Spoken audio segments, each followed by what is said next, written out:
الأهلي يعلنها صريحة: كل فرق أفريقيا تتدارى.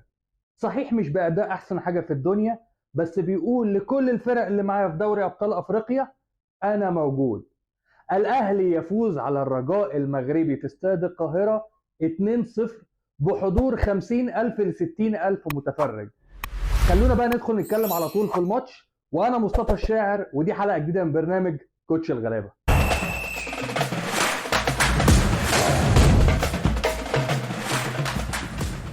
طيب، خلونا نبتدي على طول بتشكيلة النادي الأهلي، وأنا مش هقول لكم التشكيلة لأن أكيد كلكم اتفرجتوا على الماتش، ولكن خلينا واخدين بالنا من دماغ مارسيل كولر.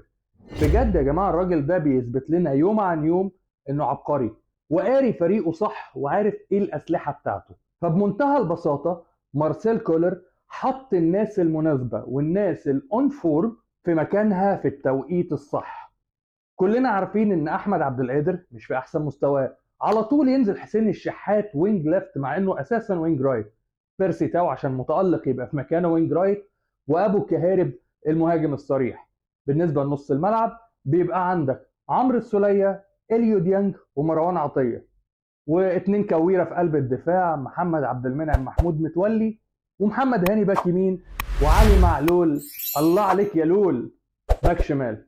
ومعاهم وحش افريقيا محمد الشناوي. واحد هيقول لي انت قلت مش هقول التشكيله وانت قلتها. هقول لك يا حصل بقى، ده اللي حصل. يلا بينا على طول ندخل في النقطه اللي بعد التشكيله عشان نعرف عبقريه كولر كانت ممشيه الماتش ازاي.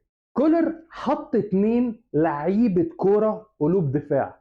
ده ريسك، ريسك، ولكن ريسك محسوب، عشان الاتنين اللي بيلعبوا قلوب دفاع هم محمد عبد المنعم ومحمود متولي. محمود متولي مش احسن حاجه في الالتحامات ولا في السرعه، ولكن عنده الباس وعنده اللمسه اللي يعرف يديك كوره طوليه لحد من الاجنحه يقدر يخلق بيها خطوره. جنبه المفترس محمد عبد المنعم، واللي كان ليه النهارده ادوار في منتهى الجمال، ادوار زياده هجوميه وهو بيمتلك المهاره. وخد دي كده حطها عندك كده على جنب.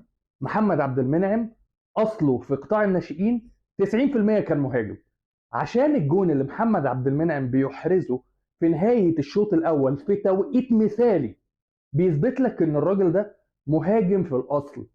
النطة يا جماعة، أقسم بالله، أقسم بالله في مهاجمين في الدوري المصري ما تعرف تنط النطة دي ولا تعرف تحط الكورة بالحلاوة دي.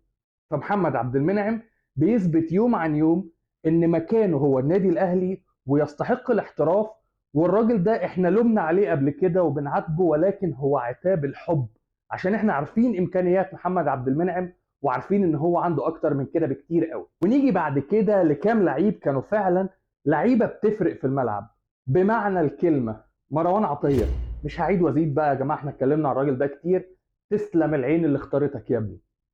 بيرسي تاو ولعب الشوارع. اسيست بيرسي تاو بجد حاجه كده اللي هو ايه، صاحبي خد دي، خد كده ايه الثرو لوب دوت عشان حمدي فتحي البديل المثالي السوبر صب ينزل ويحط لك الجون الثاني عشان يقتل الماتش هنا في استاد القاهره. ومستنيين المواجهه اللي في ملعب الرجاء في المغرب ان شاء الله عشان تخرج بنتيجه 2-0، واللي هي احسن بكتير قوي طبعا من نتيجه 1-0. وخلونا بقى دلوقتي نتكلم على وحش افريقيا.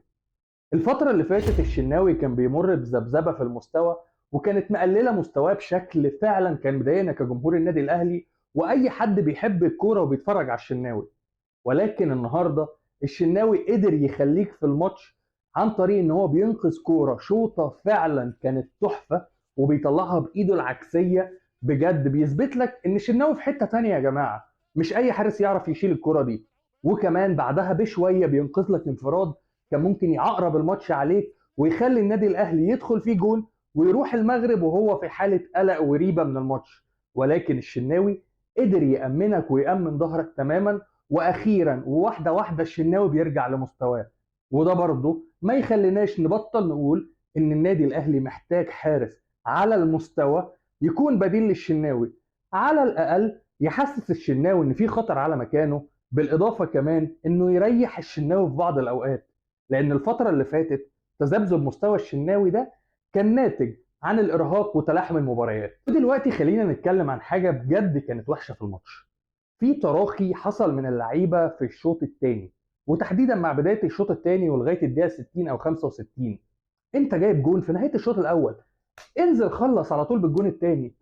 وده يخلينا نلوم شويه على مارسيل كولر في تاخير تغييراته، لان حمدي فتحي السوبر صب كان محتاج ان هو ينزل بدري شويه. وده هياخدنا النقطه، وهو ثلاثي نص الملعب، الثلاثي اللي انا نفسي بجد اشوفه مع بعضه، وهو مروان عطيه الدستروير بتاعك، ومعاه حمدي فتحي اللي بيدي سبورت للهجوم، وكمان احمد القندوسي اللي هيقدر يلحقك باللياقه البدنيه والمهاره والتسديدات اللي من بره. في حاجه كده بسيطه كنت حابب اتكلم عليها، وهي مخرج الماتش. يا جماعه احنا في استاد القاهره في حضور من 50 ل 60 الف متفرج. باشا انت كنت عامل ميوت للصوت ولا انت قاطع الصوت من المصدر؟ هو في ايه؟ فين صوت جماهير النادي الاهلي؟ فبالله عليك يا عم المخرج، لو الجماهير كانت قاعده ساكته حط لنا انت صوت في التلفزيون، خلينا نحس ان الجماهير بتغني. اصل ده استاد القاهره ودول 60 الف متفرج، اكيد مش قاعدين ساكتين. وكده النادي الاهلي بنقدر نقول ان هو عدى دور الثمانيه بنسبه من 50 ل 80% بهدفين اللي هو قدر يجيبهم في استاد القاهره. وهيتبقى له الخطوه الاخيره، وهي الماتش اللي هيكون في المغرب يوم السبت القادم. هل الاهلي قادر انه يعدي؟ طبعا الاهلي قادر انه يعدي، بدليل ان احنا شفنا نادي الرجاء نادي رخم بس مش اقوى حاجه في الدنيا.